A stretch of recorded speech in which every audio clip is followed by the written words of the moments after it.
you everyone. A few faces I recognise and a few I don't. Welcome to the Energy and Society 1 session.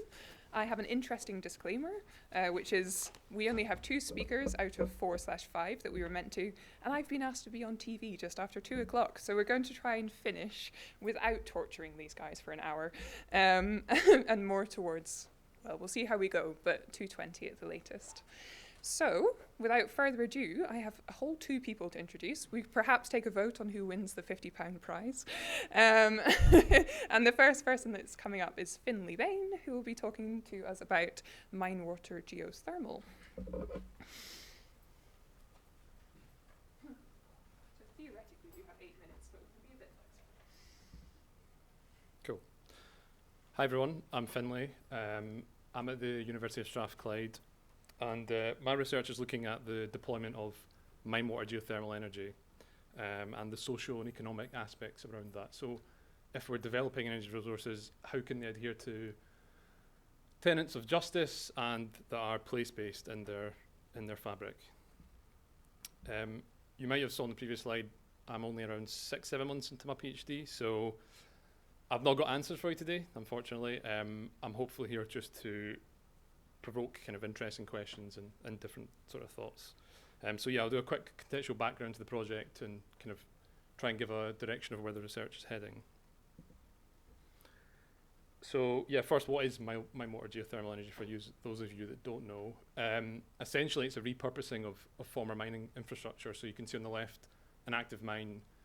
In the middle section there, it's a mine that's been abandoned, and then in the final section, a reutilisation of the mine for a mine water geothermal energy system. So essentially you are extracting the heat from the mine water, pumping it through what usually would be a heat network, and there's different configurations, but usually it's re-injected back underground. So yeah, it's primarily a heat source, although there is the possibility to integrate it as part of a more modern smart energy system. So you can kind of see like a 5th generation district heating system there, with non-domestic and domestic heating, and your mine water in this case can act as a renewable heat source, but also as a storage, as you can pump excess heat back underground to store it. A bit more context around Scotland's former coalfields. So I should say, yeah, my project is Scotland focused.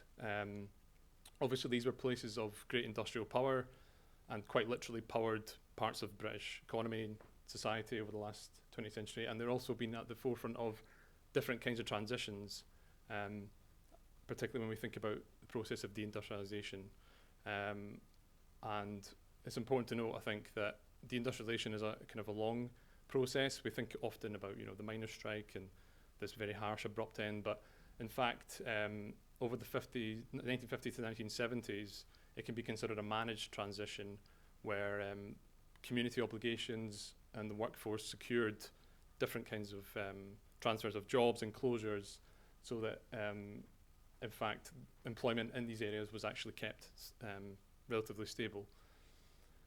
But of course, yeah, enforced closures from then on rapidly deteriorated that situation, and the legacy of that today is ongoing high levels of deprivation. So you can see on the right there, that's the Scottish Index of multiple deprivation, and around I think it's 20% of ex-coalfield areas are in the 30% highest deprived areas.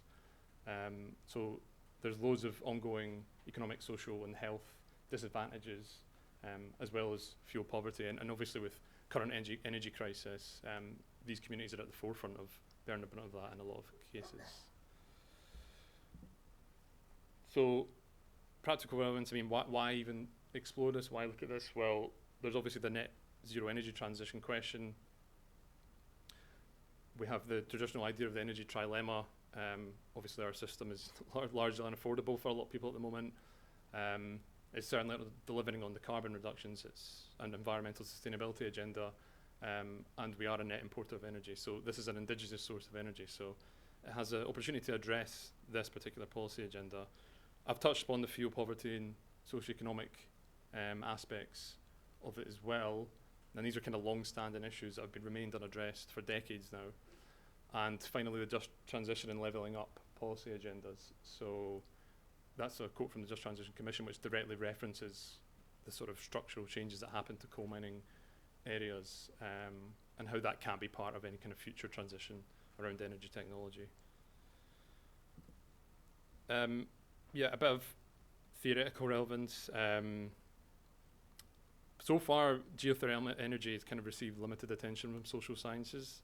And when it has done, it's been rather descriptive and technological in its focus. So there's a huge gaping space for examining sort of issues around energy democracy, energy justice, which has been examined for other energy technologies.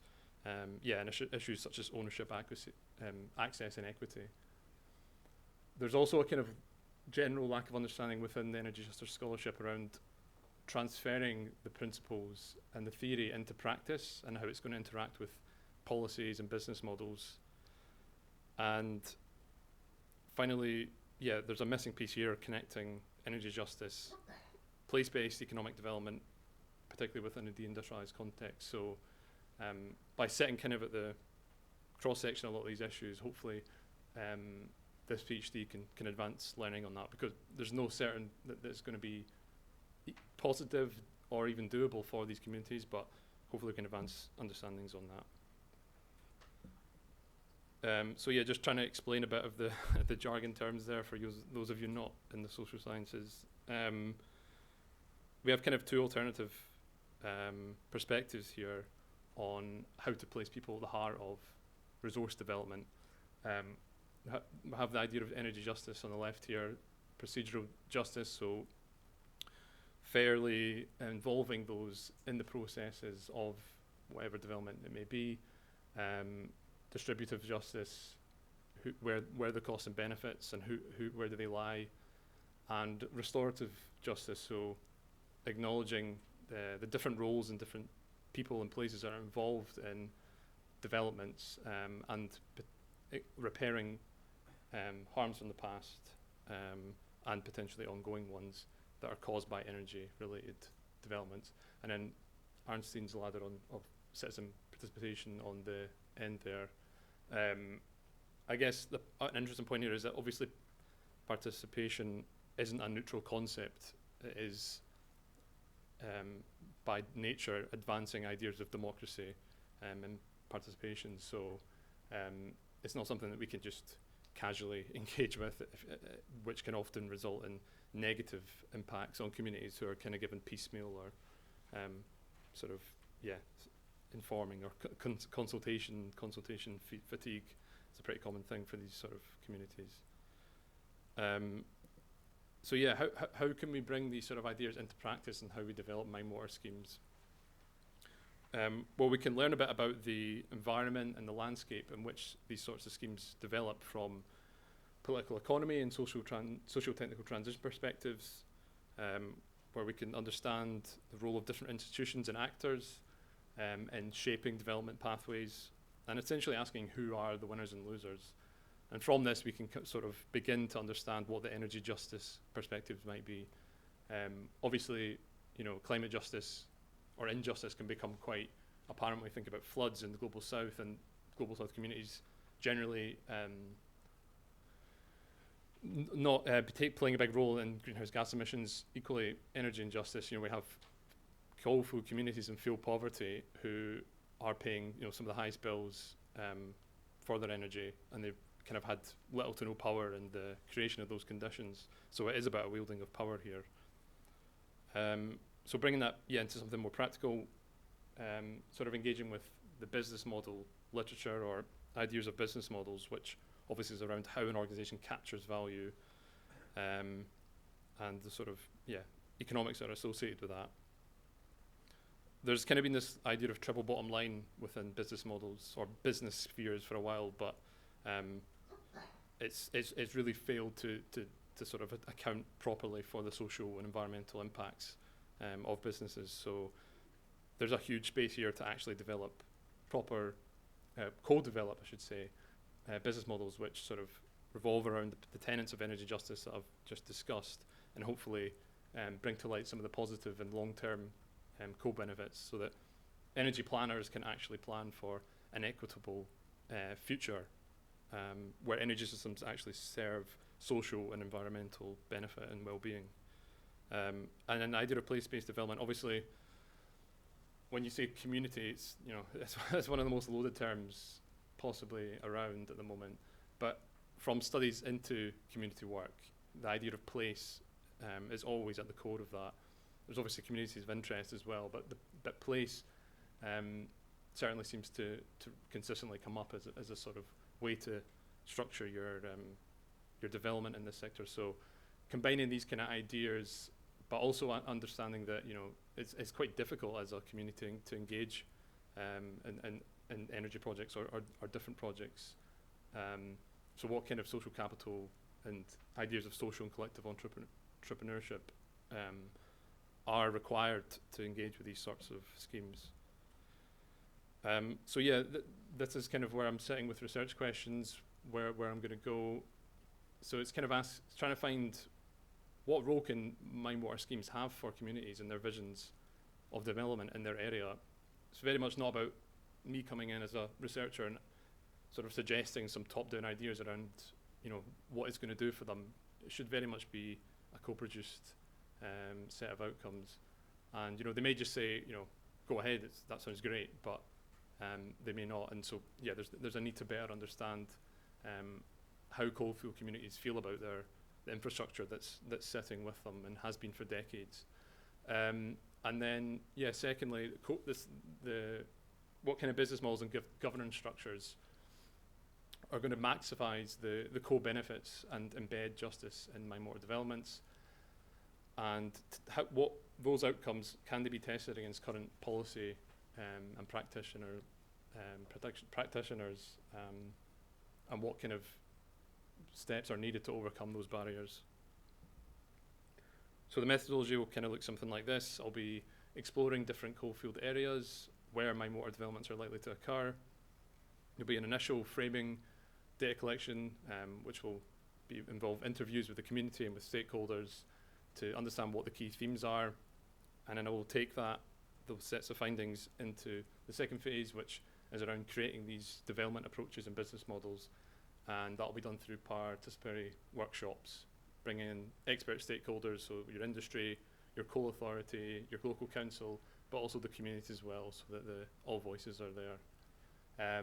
Yeah, and then develop contributions and recommendations and test them against the policy and development landscape.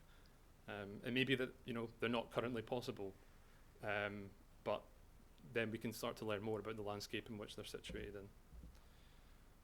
Yeah, so outcomes, as well as the academic side of things, I'm really keen to produce digestible outputs and share them with the communities and policymakers in the industry. And they should aim to support knowledge on how to deliver on legislative targets, economic development agendas, and decarbonisation strategies. And I just threw this image in at the end because it's from Bankers Without Boundaries, and they're saying basically, you know, this is not a cost problem, it's not a carbon problem, it's not a just transition problem, it's just an investment problem. So when the bankers are on side, I think you're on a good track. And yeah, that's me. So yeah, please get in touch if it sounds interesting or if you've got anything to say.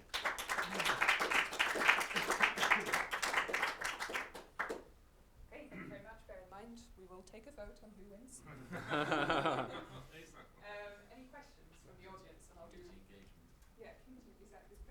I work on justice. You'll see my name pop up, so I have to be participatory. You go. Thanks. Thank you for the presentation. It's really interesting. I'm kind of curious how you see ownership or how that could take place in this kind of scenario. Yeah. So it's an interesting one. I mean, again, a part of my approach to this research is not to come with solutions. It's very much has to be co-produced, and it may be that, you know, private sector ownership is what's ultimately feasible for these kind of projects. There is one or two sort of like, it's an emerging technology, although it has kind of been around for a while. There is a couple of projects in the Netherlands and Spain. One of them's like a municipality kind of owned project, but it's a bit of a partnership with actors in the local region. The Spanish one is state-owned, and it's like a fallout from their state-owned mining company. So there's a lot of options. What I'm interested in seeing is sort of evaluating those different structures that come out of the workshops around ownership, and what can we say about those forms of ownership to, you know, principles of justice. What's the gap? Where are they? You know, how far apart are they? I think there's also there's like space here for, like, you know, kind of different forms of ownership, mixed ownership, maybe a board that has community, local authority, private sector, government, so on. To me, there's loads of different opportunities. That's the point of the research, is kind of to see what's possible in some ways. Yeah, hope that answers your Satisfactory answer. It's part of the test. Feeling the pressure here. Yeah, thanks, Penny. That was really great. I had a question on the identification of stakeholders in your project. Mm-hmm. How are you going about identifying which members of the community, which like more technical stakeholders to have present at the sessions? Yeah. And also, have you given any thought to who's going to be at the sessions? For example, the participatory workshops. Is everyone going to be there? And do you anticipate any challenges in having all those voices in the same room? Yeah. Because I have some thoughts on that. So. Yeah, whoever I can get to come, basically. I think as part of it as well, I'm hoping to be able to pay the participants. Just from speaking to colleagues at Strathclyde who have done work in this, you know, there's a real issue around these sort of participation methods where you know, communities don't really actually get much out of it at the end of the day. So hopefully that helps.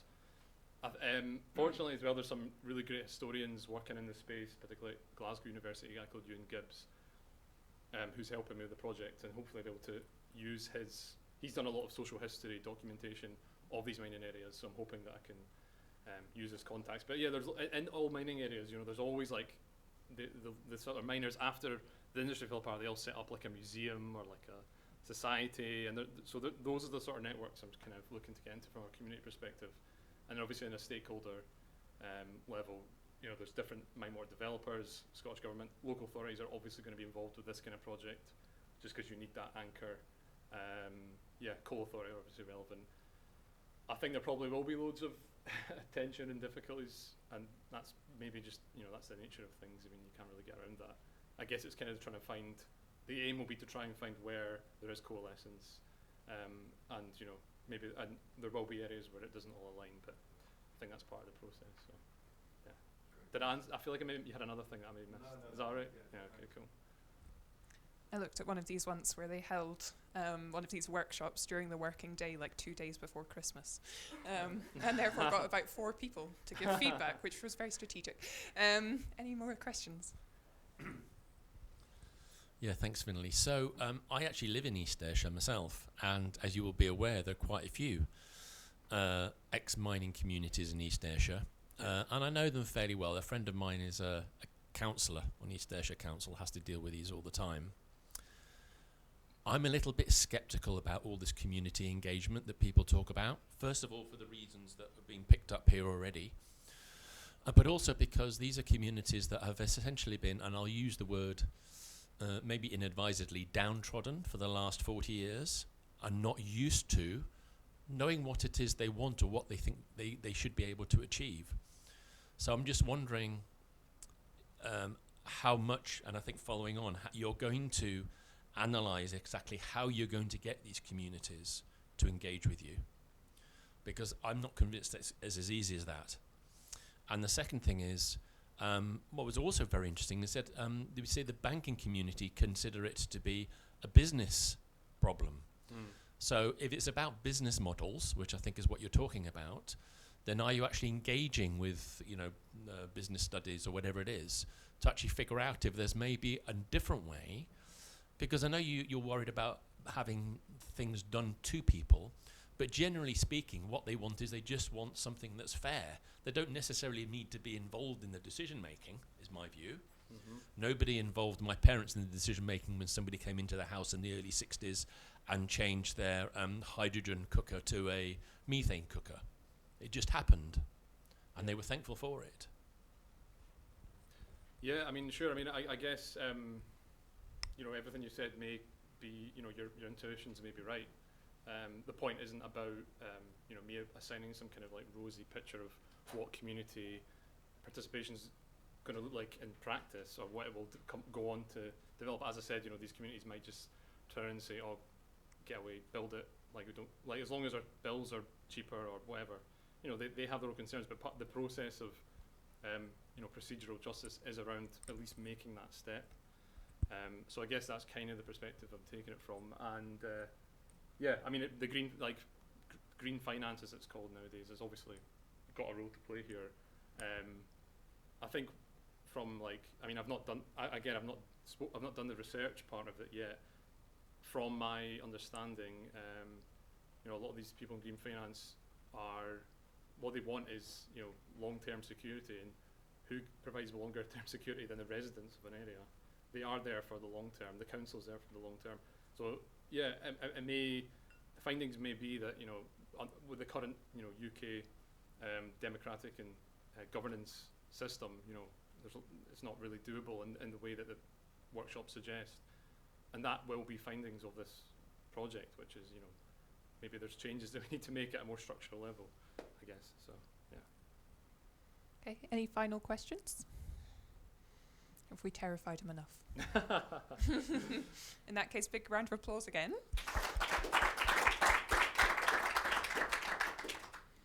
Okay, our next presentation, so many microphones, is from Jessica Hogan, talking about local energy projects and acceptability, which will feed in nicely to that question that was just asked.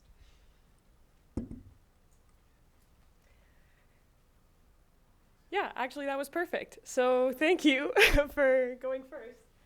And also getting all the terrifying questions out of the way, so it's good. My name is Jessica Hogan. I'm a PhD researcher at the University of St. Andrews, and I'm presenting on the first chapter of my PhD research, and it's titled, What Makes Local Energy Projects Acceptable? Probing the Connection Between Ownership Structures and Community Acceptance. So we're in an energy conference today. We know energy is a fundamental part of our lives. And global countries in the global north, use large amounts of energy. So I really like this kind of idea that comes from Timothy Mitchell in his book, The Carbon Democracy. And he talks about that in Great Britain in the 1820s, the substitution of wood by coal freed an area of woodland the equivalent size of the country. By the 1840s, that would have doubled again by the 1860s, and again by the 1890s. So if you can imagine how much energy we're actually using today, it is really quite substantial. But the issue is that the energy that we use causes impacts, particularly those that are carbon intensive, like coal.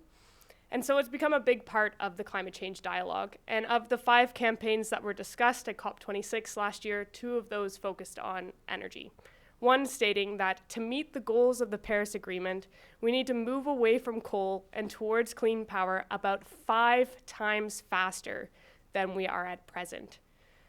But the issue is that we don't currently live in an energy utopia, and all forms of energy have impacts, including those that are clean or green.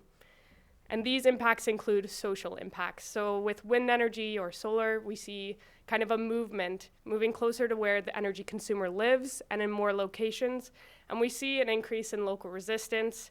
And this local resistance can slow or halt projects permanently. While we want people to have a say, if we're thinking about moving 5 times faster than at present, then the issue is about how do we make people more accepting, or how do we get people on board with these kinds of energy transitions. And so that's kind of the overarching research question of my thesis.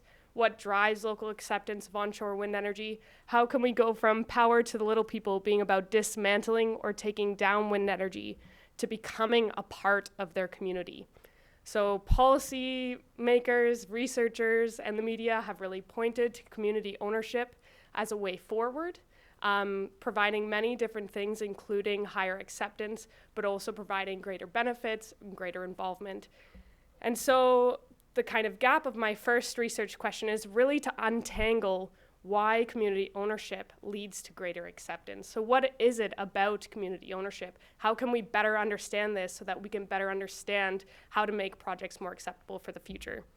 And so we already had energy justice kind of talked about, but specifically I focus on mostly procedural and distributional justice, or what I like to talk about is fair involvement or fair benefits, but also thinking about fewer impacts. So in this paper, I argue that if you have fair involvement, fair distributed benefits, and they consider those benefits as enough or fair, and have perceived impacts from these wind turbines as lower, then you'll have greater acceptance.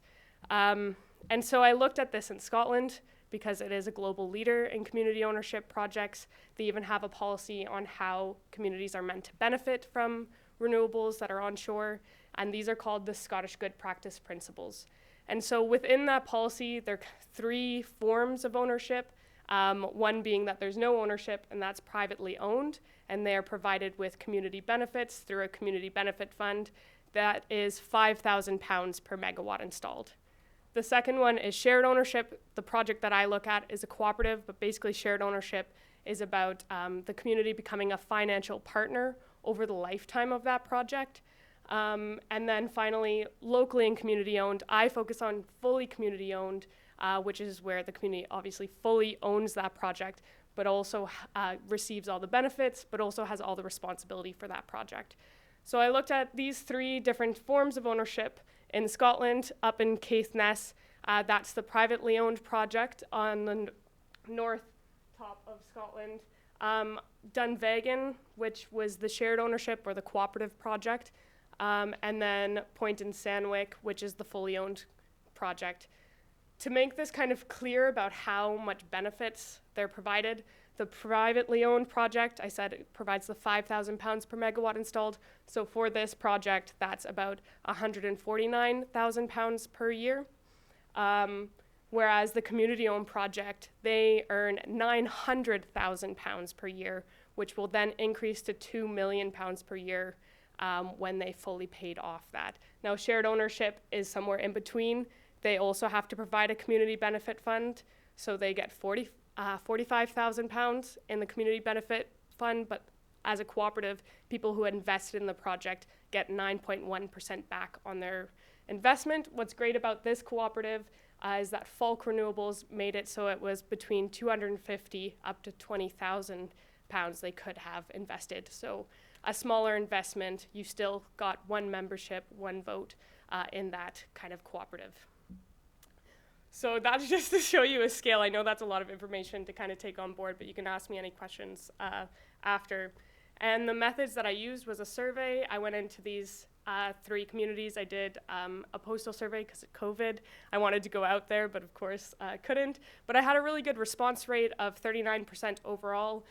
This is the privately owned, fully community owned. And then the shared ownership project. The shared ownership project in Dunvegan had 51%, which is quite high. And then generally, this is just to show you, I ran one-way ANOVAs to compare and contrast how people felt about them generally. And these are grouped, but there were many questions that I asked them across these kinds of things. And so we have the privately owned, the cooperative, and the community owned. And basically what we found was that the privately owned supported their project less. They felt that they were less fairly involved. They felt that the benefits were less fair, and they perceived the impacts from wind turbines as higher. What is significant about these results is not that we found a difference between community-owned and privately owned. That is what we would expect to see. What is important is that we did not find a difference between the cooperative and community-owned across basically any of the statements. So what we can maybe say from this is that acceptance may not be determined by ownership alone, but instead, acceptance is likely interwoven with ownership alongside fair involvement and benefits, which is explored in kind of the second chapter of my thesis, which I'm happy to talk about later. But essentially the implications of this, meaning that different ownership models attain similar levels of acceptance and justice, is that community renewables, like the fully community-owned project, only had 3 wind turbines. Right, so if we're thinking about transitioning 5 times faster than we are at present, we need a massive shift. And unfortunately, in terms of how much communities may be able to afford, the time that they can put into that, it may not be able to shift as quickly as, say, a cooperative where they're going in partnership with industry, and then we can transition potentially at a larger scale. And if done properly, potentially similarly just as a fully community-owned project. I'm happy to kind of go into more detail about how these community projects, the fully community-owned and shared ownership projects, had similar community features, but I don't have time for that today. It's also in my paper, but feel free to ask me any questions.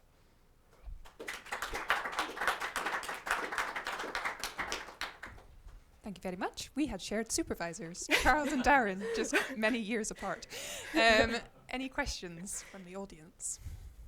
Yeah, 2. I think that's not bad. Thank you. Thank you. That was really good, really enjoyable. Is that working?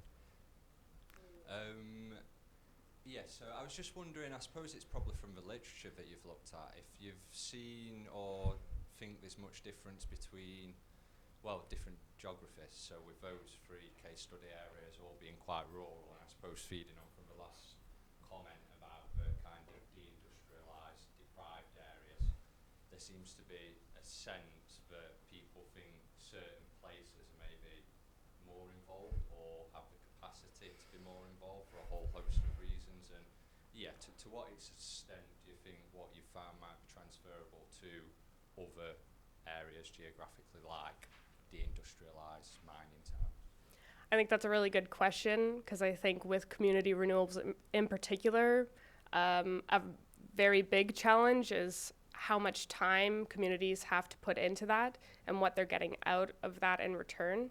And so in terms of the fully community-owned project, that's a lot of undertaking, but then they made so much money that they actually created a role, and that a person in their community is now funded to take on that work, right? So in the long term, that's great for that community, but in the short term, it meant that a couple individuals had to put hours and hours of their free time into that.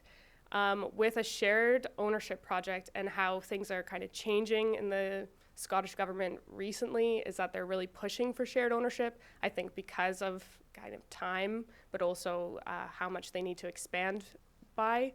There are now things like Energy for All, which are organizations that are working with communities in order to support them through that whole process.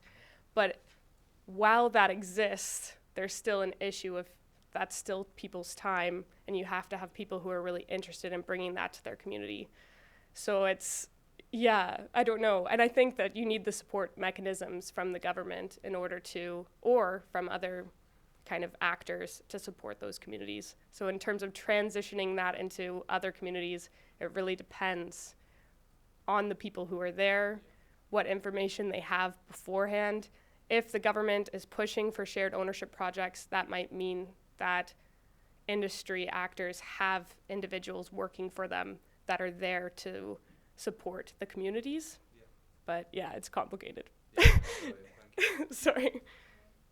Thank you so much, Jessica. I really enjoyed the presentation. And I included the rest of my colleagues at Robert Gordon. We are actually looking at the research to apply community renewable energy we had done previously in the UK. And we've also applied it to Nigeria. We're looking at extending that to India and Indonesia. So this is an interesting research. I have just a question. Based on the survey you did you notice any variance in terms of the categorization of the respondents regarding their response on community renewable energy and shared ownership? I know you noticed, you stated that, there is similarity in terms of the acceptance and the perception in terms of justice and fairness within that sense.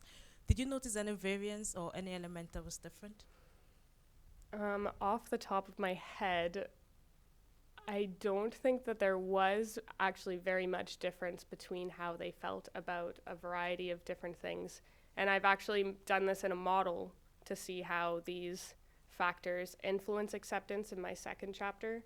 And basically, the community-owned and shared ownership make decisions about acceptance very, very similarly, whereas the privately owned, of course, they don't have access to being involved, so that's not a part of their decision-making in terms of acceptance. They're more worried about what those benefits are. So I don't necessarily have an answer for you, but it's an interesting thing that they didn't differ. Thank you very much. But in your own perception, do you think that the findings will be geographically sensitive in terms of the context being applied? Yeah, I'm a geographer, so I think, yeah, of course, things are always geographically sensitive due to context. To tell you, I have another study areas in Newfoundland, Canada, where I'm from, and it's a completely different scenario where they're not even considering ownership, mostly due to economic factors. They don't think, well, we are barely surviving in this community. We want people to come here, so we need industry to come here. We can't afford to put money into renewables. So it is context dependent. And in these cases where, they were approached by a company for the shared ownership project, I think maybe in Newfoundland, where they're not as economically viable, would be better than them starting it themselves, because that would take, a different kind of time, which is also difficult for people who are already in economic strife or different situations. Yeah. Oh, sorry.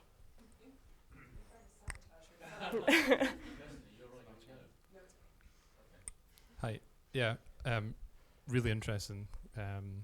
I just had a thought about, like, if you're looking at any other forms of ownership or models of ownership beyond just the kind of your community energy type project, because we know that they are predicated on things like the feed-in tariff and government funding for capital funding and all those sorts of things, and those programs are coming to an end, and even in Caithness or the sort of places you looked at, while they may have community wind turbines that then generate funds, those places still pay the highest electricity prices in the country, even though they produce like 500% of their needs or whatever. So I'm just thinking, if you're looking into alternative models, I'm thinking like energy service company type setups where the benefit of the resource is actually kind of kept locally, as opposed to just generating funds to serve a larger system. I hope that makes sense. It was a bit. Yeah, no, it does make sense. And actually the one that was on the Isle of Skye in Dunvegan, the cooperative, is now being decommissioned, and they're talking about how they're going to maybe restructure the community benefits to go straight into their energy tariffs. And I did interviews recently that was not a part of this chapter, but so many people were asking, like, we have the highest tariffs in the country. And actually all the places that I studied have some of the highest tariffs, and they're producing so much energy or electricity. And so they're asking, like, well, it's going, but it is difficult because it's also related to Ofgem, and then how they decide to spread that. And so the devolved issues are also at play. So it's really complicated, but I think that it's changing. And I think people are asking these questions, and because of the energy crisis that we're facing, it's on like the top of their minds. So I think in the next couple of years, we'll see a change in that community model, which will kind of maybe focus more locally, I hope. Yeah. Someone should ask the next Scottish Government speaker about market reform. So thank you very much. Yeah, nice presentation. So have you finished your PhD now? No, so I'm in my last year. Okay. But I'm starting an internship tomorrow with Local Energy Scotland. Oh, okay. I'm going to be working on specifically shared ownership projects to understand why communities choose shared ownership projects and what are the challenges moving forward with that. Oh, right. So you're actually using the research that you've done. Fantastic. Well, I still hope you have the time to actually submit your thesis. Yeah, me too. Yeah. And then go, because that yeah. No, that's it is. I know this is the bane of supervisors worldwide, I think. Yeah. But anyway, congratulations on that. So, I just wondering, amongst all this, it's probably a slightly off topic, about actually the methods used to engage with the community, because it is a negotiation, and I think sometimes those who are, for whatever reason, trying to implement stuff forget that it is a negotiation, and actually there are quite a lot of negotiation techniques that you could implement in order to get the locals on side, if you like. So yeah, just a thought.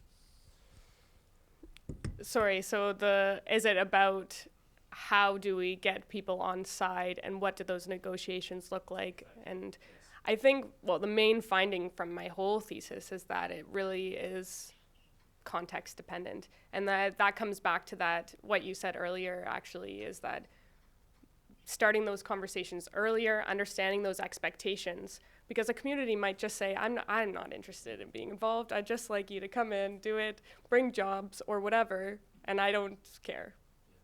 But that's okay, and that's their decision about their community. But yeah, and I think fatigue is a real issue that you talked about as well.